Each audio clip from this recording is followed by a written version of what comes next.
Il y a des récepteurs qui sont spécifiques au grattage, comme la douleur, la sensation froid, chaud, etc. Et chez les patients qui ont de l'eczéma, à force de stimuler, ces récepteurs sont un peu hypertrophiés. Et donc, le circuit est assez rapide et il est déjà initié. Donc, il y a une pérennisation de ce grattage. AVS avec Philippe Robichon.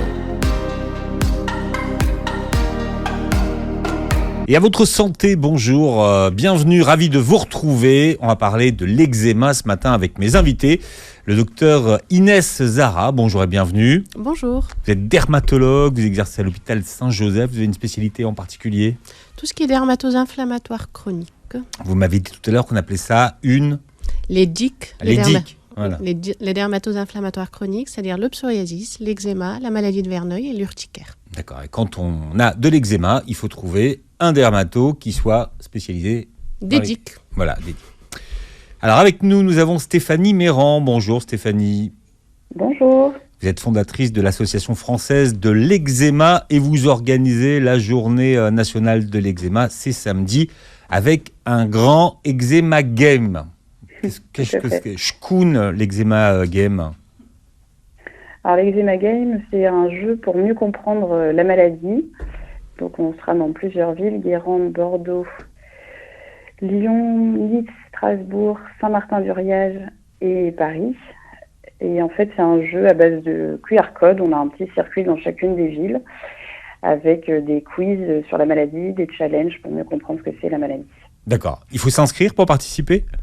Oui, tout à fait. Il faut s'inscrire sur le site de l'Association française de l'eczéma, associationeczéma.fr. Votre slogan cette année, c'est « Arrête de te gratter ». C'est plus facile à dire qu'à faire.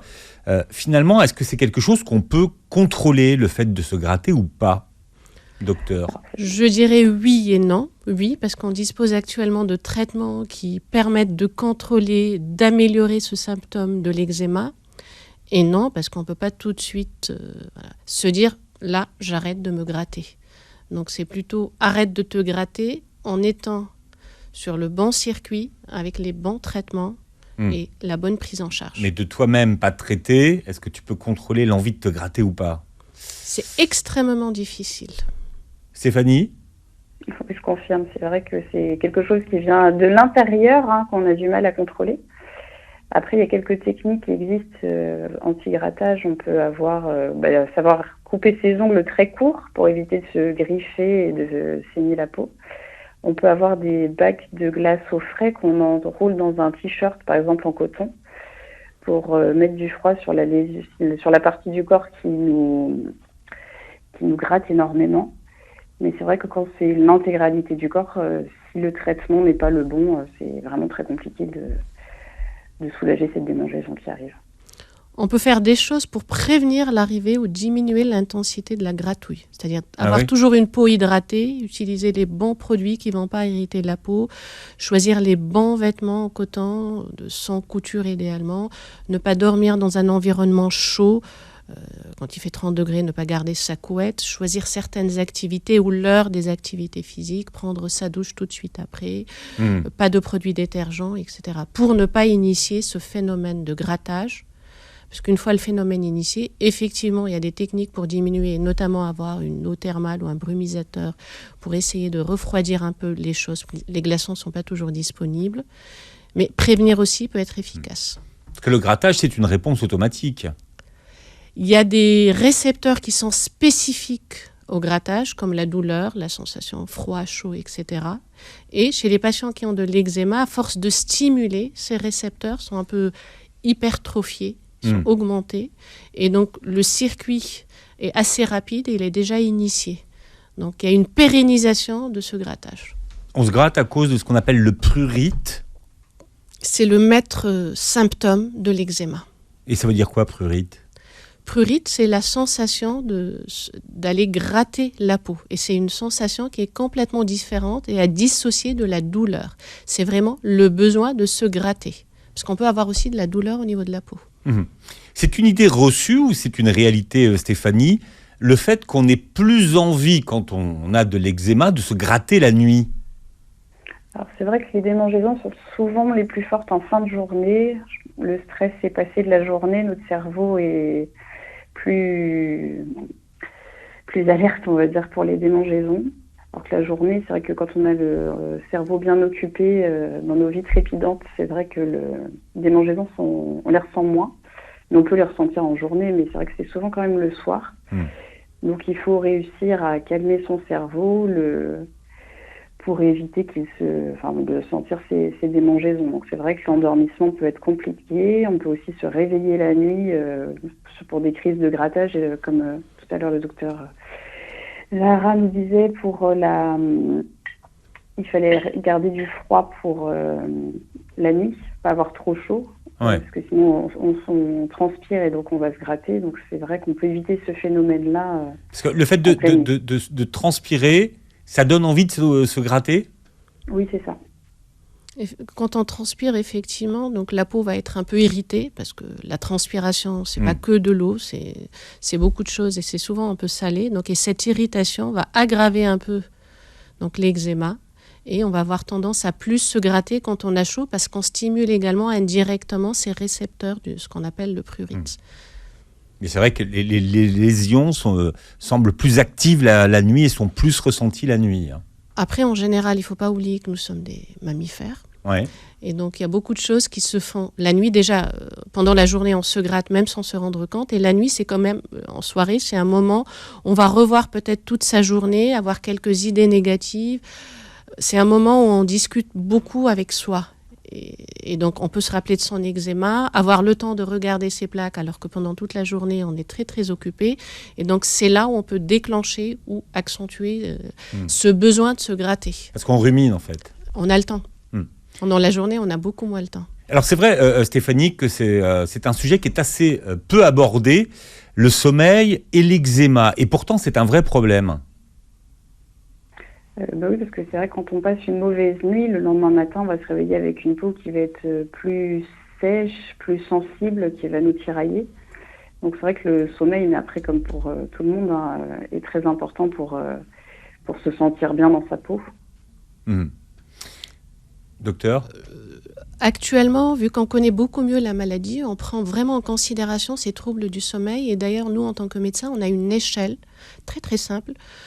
C'est une échelle visuelle où on demande systématiquement, la première ou même les consultations de suivi aux patients, de noter le retentissement sur son sommeil, avec une échelle allant de 0 à 10. 0, c'est-à-dire il n'y a aucun retentissement. 10, il ne dort pas de la nuit. Donc on prend vraiment ça en considération et on le note systématiquement. C'est un indicateur en fait. Et le sommeil est quand même, ça construit un cercle vicieux. C'est-à-dire on a son eczéma, on se gratte, on ne dort pas. Et puis ça retentit sur notre eczéma parce que toute source de stress peut aggraver l'eczéma. Donc, je pense que là, on comprend beaucoup mieux ce retentissement. Et ce retentissement est différent chez l'enfant par rapport à l'adulte. Le fait de ne pas bien dormir peut avoir un retentissement sur la croissance, les résultats scolaires chez l'enfant, alors que chez l'adulte, ça peut avoir un retentissement sur ses performances au travail, mais également sur ses relations en société, notamment avec son conjoint, voire ses enfants. Quels sont les conseils que vous donnez alors pour la nuit ? Déjà au niveau de la couverture, des couettes, Il y a énormément de conseils. Il faut que la température de la chambre soit adaptée. On est plutôt dans des températures basses. Il ne faut pas trop se couvrir la nuit. Il faut avoir du coton idéalement sans couture et vraiment des tissus qui n'irritent pas la peau. Plutôt un petit drap également en coton. Pour les enfants, ne pas oublier de laver régulièrement les doudous pour qu'il n'y ait pas aussi d'autres facteurs comme les acariens, etc. qui peuvent aggraver. Bien assainir la chambre. Il ne faut pas qu'il y ait de polluants également dans la chambre. Donc aérer pendant la journée, passer systématiquement l'aspirateur, etc. Parce qu'on sait très bien que les polluants aggravent aussi l'eczéma. Et bien sûr, ne pas oublier d'hydrater, prendre peut-être une douche avec une eau tiède, pas trop chaude avant de dormir pour ne pas réactiver le prurite. Et juste après, mettre sa crème hydratante, choisir le bon produit pour faire la douche également. Et ne pas oublier d'avoir un peu de froid à côté au cas où. Il y a voilà. Donc c'est le coton, la laine, La laine, on oublie. Le lin, j'imagine, enfin... Tout ce qui est... Le coton, vraiment, est la meilleure solution. Et il y a des sociétés spécialisées, sans citer de nom, qui font des vêtements qui sont destinés aux patients qui ont des eczémas en général, que ce soit la dermatite atopique ou même toutes les maladies inflammatoires de la peau. Quand on vous écoute, on a l'impression que vraiment, c'est la chaleur qui est l'ennemi de l'eczéma. c'est pas uniquement la chaleur, mais la chaleur va un peu irriter la peau. Et vu que déjà dans l'eczéma en général, on a quand même une anomalie de cette barrière cutanée. Donc la peau, du coup, elle va être plus sujette et plus réceptive aux irritants de l'environnement et on va déclencher la réaction inflammatoire de l'eczéma. Ouais. Stéphanie, vous m'avez dit que finalement, ce que les personnes qui ont de l'eczéma n'aiment pas, ce sont les variations de température. Oui, on peut être très sensible aux changements de température. Certains regardent régulièrement la météo dans la journée parce qu'ils appréhendent en fait la météo de demain. Les jours de canicule, on n'aime pas trop. Le froid, certains, ça peut être un facteur déclenchant de crise. Donc on est assez sujet à tout notre environnement. Et là, en ce moment, avec des matinées qui piquent un peu, là, qui sont bien froides, et des journées qui sont plus chaudes. Oui, tout à fait. Cette variation sur une journée peut être un peu compliquée pour les patients. On ne sait pas trop comment s'habiller. Il faut s'habiller avec plusieurs couches pour pouvoir essayer d'avoir moins chaud possible en fin de journée. Là, il y a le pollen aussi qui tourne dans l'air, donc c'est un peu compliqué. Alors, quel lien entre pollen et eczéma ? Je vais juste rapidement rebondir sur le froid et je reviens sur le pollen parce que le froid va également assécher la peau. Il y a aussi ce qu'on appelle la xérose cutanée, c'est-à-dire la sécheresse cutanée, qui est également un des signes de l'eczéma et particulièrement la dermatite atopique et l'eczéma atopique. Pour revenir au pollen, voilà. Donc pour l'eczéma, il y a 3 types d'eczéma. La dermatite atopique. On va voir tout à l'heure, on va définir précisément ce que c'est que l'eczéma après la pub. Ouais. Pour certains, il y a ce qu'on appelle le terrain atopique, c'est-à-dire qu'on est prédisposé pour avoir de l'atopie et le pollen peut déclencher par exemple une rhinite allergique ou on peut avoir des terrains d'asthme ou des conjonctivites allergiques qui font partie de ce gros sac de l'atopie où il y a également de l'eczéma. Et nous parlons de l'eczéma ce matin avec le docteur Inès Zahara qui est dermatologue à l'hôpital Saint-Joseph à Paris et puis Stéphanie Méran qui est fondatrice de l'Association française de l'eczéma. C'est une association de patients, hein, Stéphanie ? Oui, tout à fait, de patients et de parents qui ont des enfants atopiques. Voilà, et c'est vous qui organisez la journée nationale de l'eczéma. Et cette année, c'est samedi. Vous êtes tombé comment dans l'eczéma ? Ça a toujours fait partie de votre vie ? Oui, tout à fait. On a un terrain fort au sein de la famille. Et très petite, en fait, j'ai commencé à faire des allergies alimentaires. Ensuite, un peu plus grande, de l'asthme. Et adolescente, un eczéma assez fort sur le visage, le cou. Et là, du coup, c'est une maladie qui se voit. Est-ce que vous avez souffert d'exclusion ? Alors, j'ai pas souffert d'exclusion. C'est vrai que j'ai eu plusieurs fois des personnes qui ont pu m'arrêter dans la rue pour me poser des questions sur ma peau ou des copains, des copines qui se posaient des questions sur pourquoi je pouvais pas faire telle ou telle activité parce que j'étais en pleine crise et que c'était vraiment pas possible pour moi. Donc c'est plutôt des incompréhensions en fait liées à la maladie. Quelles sont les activités que vous ne pouvez pas faire, par exemple, quand vous êtes en poussée ? Ça va être la piscine, ce qui est compliqué avec 2 enfants bas âge qui aiment bien l'eau. Tout ce qui est sport, c'est vrai que j'ai pendant longtemps arrêté le sport à cause de ma peau. J'y ai repris il y a quelques années et j'adapte en fait mon activité sportive en fonction de ma peau. Je vais faire peut-être un peu plus de pilates ou du yoga les jours où c'est moins bien et puis reprendre des activités un peu plus cardio quand la peau va bien, faire ça tôt le matin pour éviter d'avoir trop chaud. C'est vrai que la transpiration, je veille assez fort pour éviter d'être en pleine crise pour le reste de ma journée. Alors, on parle de l'eczéma, mais on devrait dire les eczémas, puisqu'il y en a plusieurs. Quelles sont les différentes catégories d'eczéma qu'on a, docteur ? Il y a essentiellement 3 catégories d'eczéma. Donc on s'est bien étalé sur la dermatite atopique ou l'eczéma atopique qui s'associe à ces différentes maladies au sens large d'allergie, l'asthme, la rhinite, la conjonctivite et certaines allergies alimentaires. Et là, c'est le mot atopique qui parle de l'allergie. Exactement, mais allergie vraiment au sens large. Il faut bien préciser les choses. C'est une prédisposition génétique à une certaine dysrégulation ou trouble du fonctionnement du système immunitaire. Donc on est génétiquement prédisposé. Notre système immunitaire va plutôt aller vers l'inflammation de ce type avec une peau qui est altérée. Donc là, c'est le système immunitaire qui fonctionne pas... Qui hyperfonctionne et réagit de façon excessive par rapport à ces stimuli ou allergènes de l'environnement. C'est pour ça qu'on parle d'allergie au sens large. D'accord. Et donc là, quand vous parlez de terrain génétique, ça veut dire qu'il y a des familles... C'est-à-dire, si on a un parent qui a une atopie, on a à peu près 30%, je dirais, de chance d'avoir une manifestation de l'atopie, l'eczéma, l'asthme, etc. Si on a les deux parents, on peut aller jusqu'à 70% de chance de manifester également une des maladies de l'atopie. Le deuxième type d'eczéma, ce sont surtout l'eczéma de contact, où là, il n'y a pas de prédisposition génétique. On va toucher quelque chose, il va y avoir un allergène, c'est-à-dire une substance exogène de l'extérieur qui va provoquer de l'eczéma. Donc, c'est essentiellement les zones qui sont exposées à l'environnement. Ça peut être les mains, on peut aussi avoir au niveau du visage, parce qu'on a pris cet allergène, on l'a déposé, etc. Et à chaque fois qu'on est en contact avec cette substance, on va avoir une poussée, sans prédisposition génétique. Et quels sont les allergènes qui sont susceptibles justement de déclencher une réaction ? Il y a des milliers d'allergènes. Donc ça peut être, il y a plusieurs catégories, des métaux, des cosmétiques, des conservateurs, certaines substances, certaines plantes, certains médicaments, etc. Donc là, chacun à son lot va tirer au sort un allergène. Et la troisième catégorie, c'est les eczémas des mains, et c'est au pluriel, parce qu'on met un peu tout. C'est le reste des eczémas où on a un peu d'irritation, un peu d'eczéma de contact, un peu d'allergie, un peu de perturbation de cette barrière cutanée, où c'est des gens qui ont toujours les mains craquelées, sèches, avec des poussées un peu sointantes d'eczéma. Est-ce que ça peut regrouper les maladies professionnelles, que ce soit par exemple les poissonniers, les coiffeurs, les gens qui ont beaucoup les mains dans l'eau, ou ça n'a rien à voir ? Effectivement, pour l'eczéma de contact, et j'ai oublié de vous préciser que cet eczéma de contact peut compliquer ultérieurement une dermatite atopique. C'est-à-dire on a toutes les conditions de la dermatite atopique et en plus on a de l'eczéma. On peut effectivement avoir, pour certaines professions, des problèmes par rapport à cet eczéma et on peut avoir des reconversions professionnelles. C'est parmi aussi les complications de ces maladies.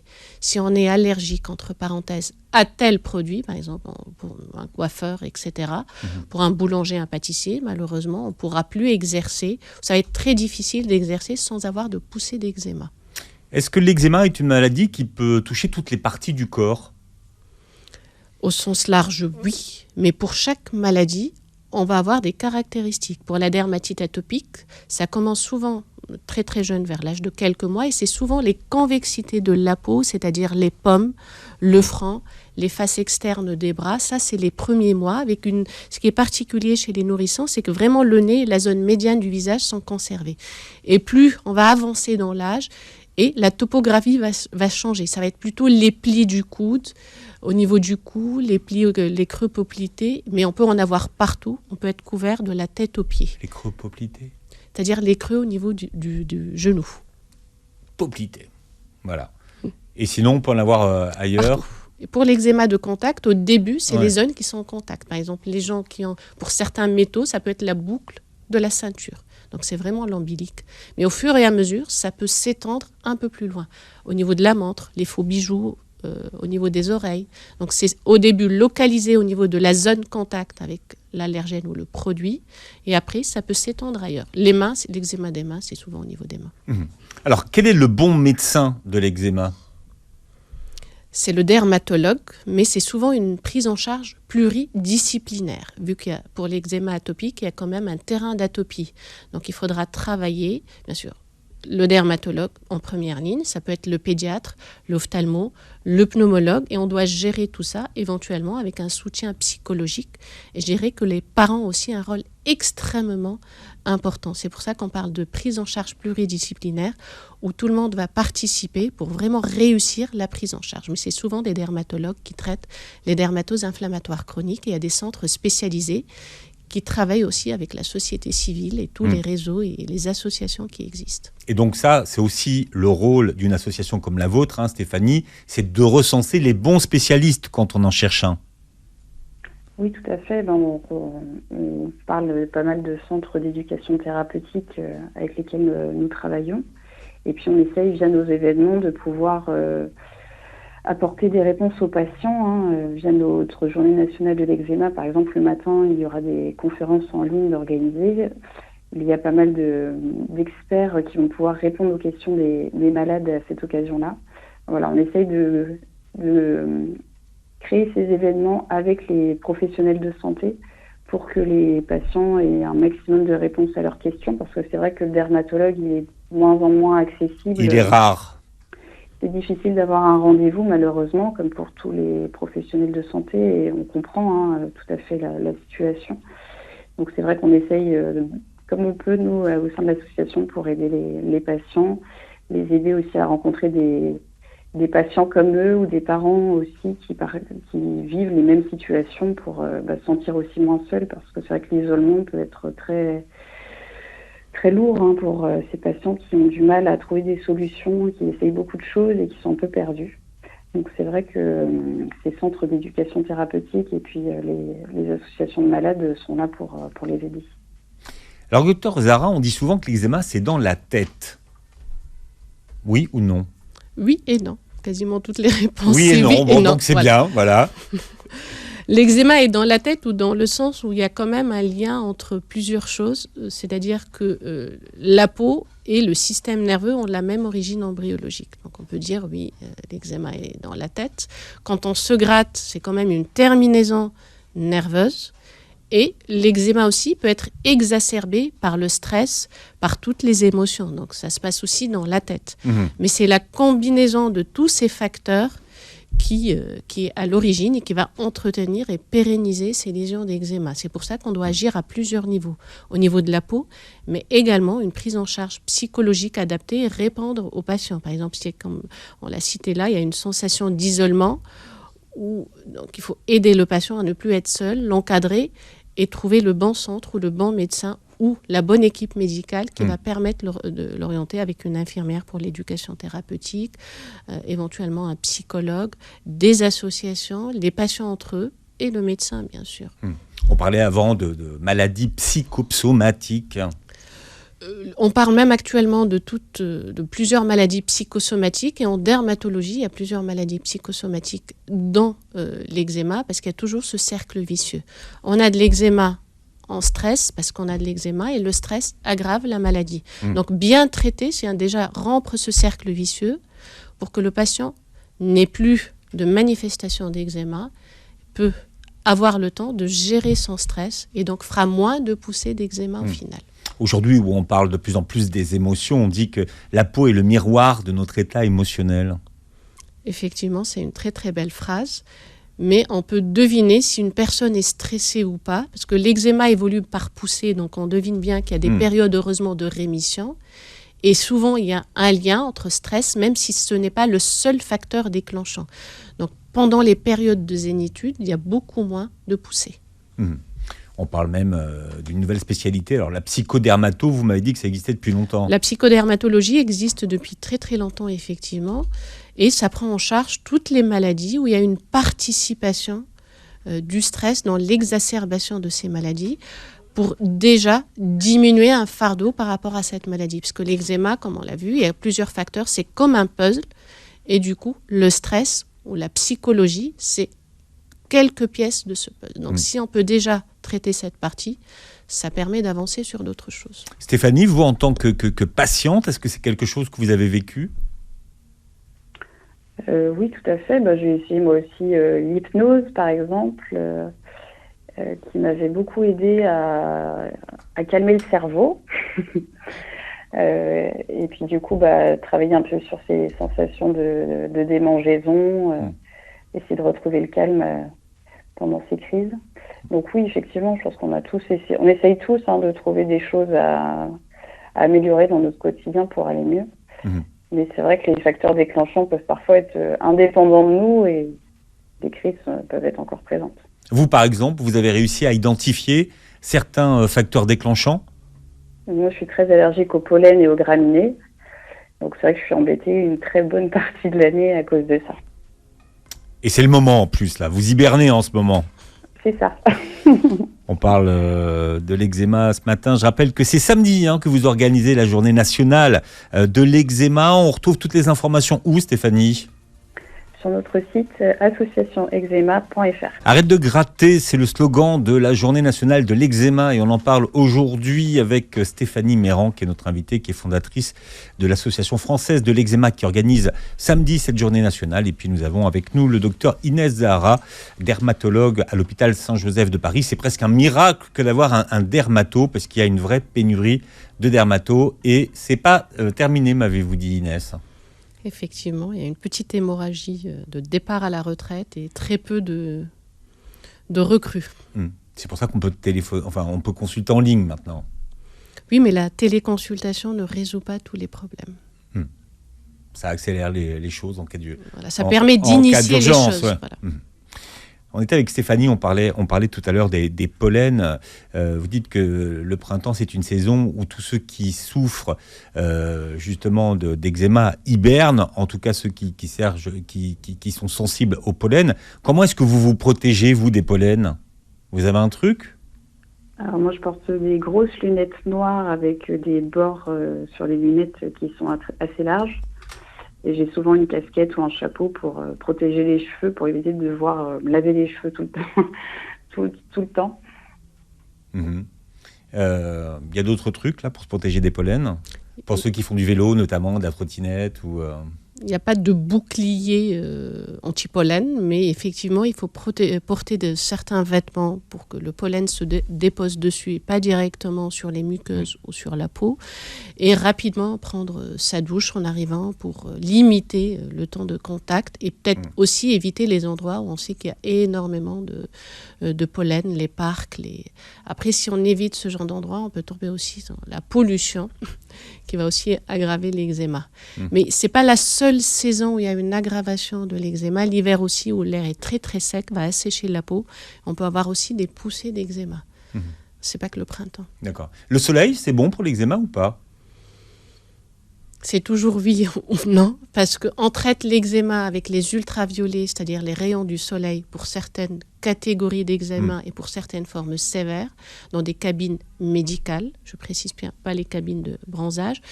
Mais le fait de s'exposer au soleil, avoir un coup de soleil, ça ne va pas améliorer l'eczéma. Voilà. Donc ça peut être un traitement, ça peut être un facteur aggravant.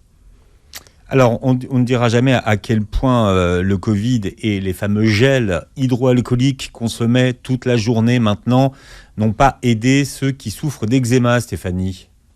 Oui, on a eu pas mal d'appels au secours en période de Covid sur le lavage des mains. Ça a été assez compliqué, oui. Donc, quelle est l'alternative dans ces cas-là ? Est-ce qu'il y a des gels qui sont plus à conseiller que d'autres ou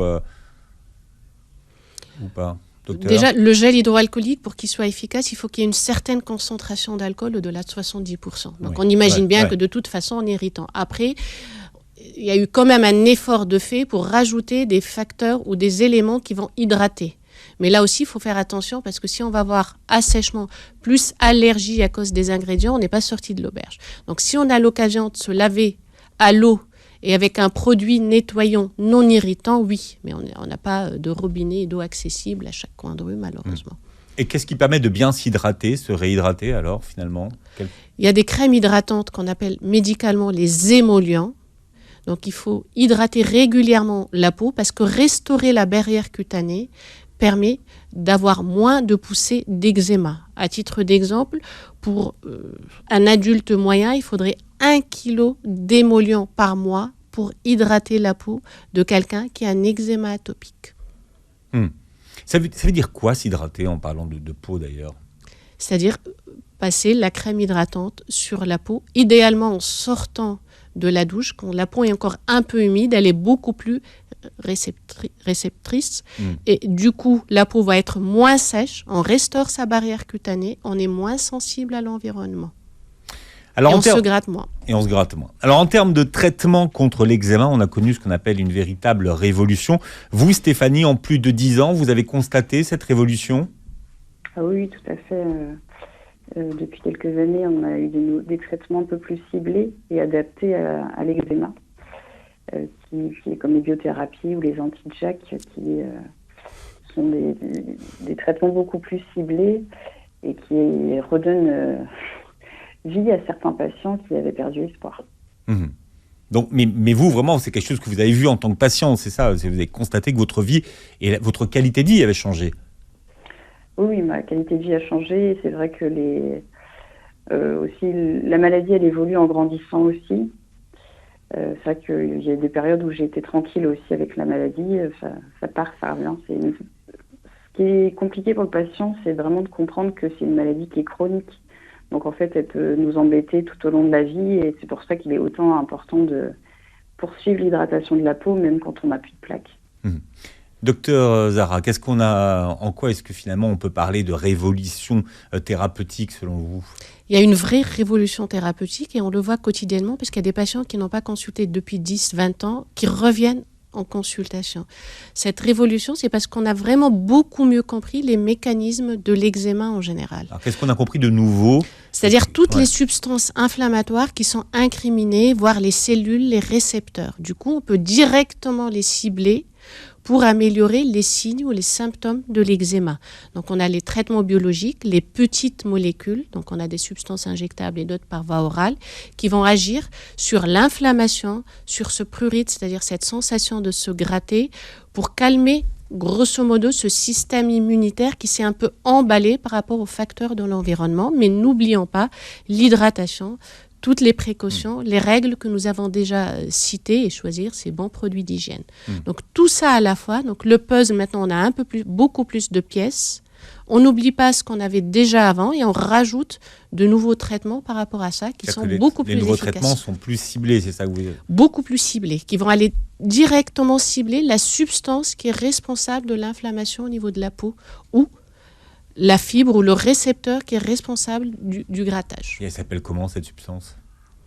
C'est des interleukines, donc il y a plusieurs catégories d'interleukines, 13 pour l'inflammation et d'autres pour la gratouille, etc. Mais il y a des traitements qui sont un peu moins ciblés, même s'ils vont cibler des récepteurs de l'inflammation en général et qui sont actuellement assez efficace et on arrive à améliorer les maladies. Avant, on disait de 20, de 50%, de 75% et là, on espère de 90% avec des scores spécifiques. Dans la qualité de vie. Est-ce que l'allaitement maternel, c'est quelque chose qui préserve de l'eczéma?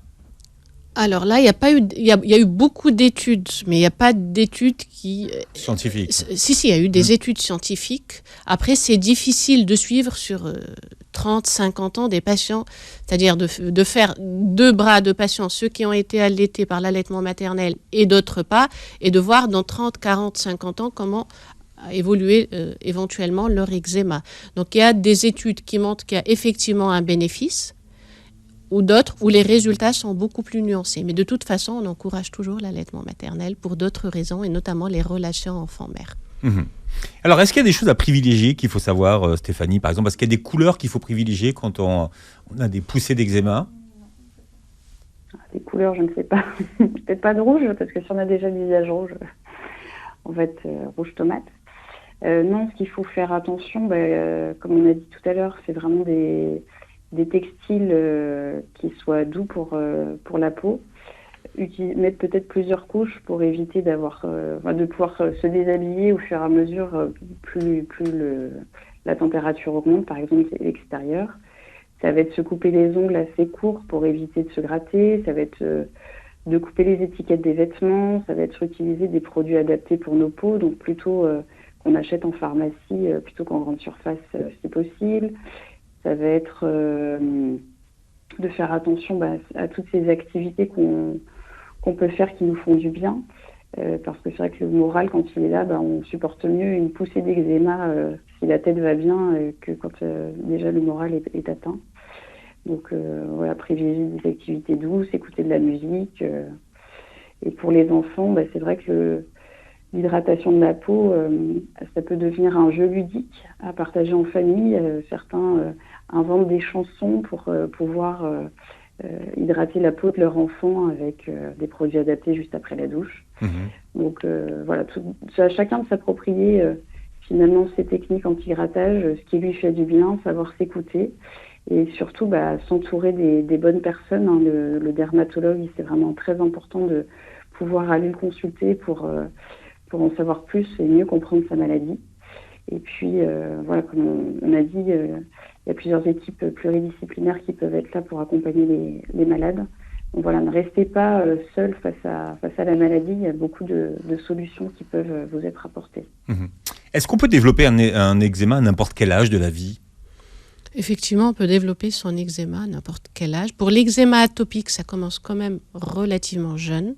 Il y a d'autres qui vont faire avant d'autres manifestations de l'atopie, comme l'asthme, etc., puis l'eczéma. Mais pour l'eczéma de contact, on peut le faire à n'importe quel âge.